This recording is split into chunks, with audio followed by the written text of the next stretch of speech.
to the man in the bed. "So how are you?" Haller said. "This is Harry Bosch, my half-brother. I've told you about him." Siegel put his watery eyes on Bosch and studied him. "You're the one," he said. "Mickey told me about you. He said you came to the house one time." Bosch knew he was talking about Michael Haller Sr., his father.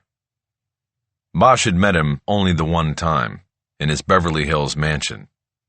He was sick and soon to die. Bosch was fresh back from war in Southeast Asia. When he entered the house, he saw a boy of about 5 or 6 standing with the housekeeper. He knew then that he had a half-brother. A month later, he stood on a hillside and watched as their father was put into the ground. "Yes," Bosch said, "that was a long time ago." "Well," Siegel said, "for me, everything was a long time ago. The longer you live, the more you can't believe how things have changed." He gestured weakly toward the silent TV screen. "I brought you something that hasn't changed in 100 years, Haller said. Dropped by Kohl's on my way over and got you a French dip." "Kohl's is good," Siegel said.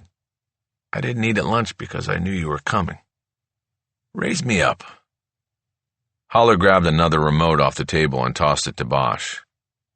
While Haller opened his briefcase to get out the sandwich, Bosch raised the upper portion of the bed until Siegel was in an almost seated position.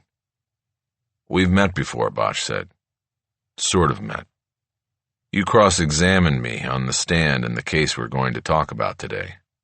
"Of course," Siegel said. "I remember. You were very thorough. A good witness for the prosecution." Bosch nodded his thanks as Haller tucked a napkin into the open collar of the old man's shirt. He then slid the overbed table across his lap and unwrapped a sandwich in front of him. He opened up a styrofoam sidecar of Jew and put it down on the table as well. Siegel immediately picked up one half of the sandwich, dipped the edge into the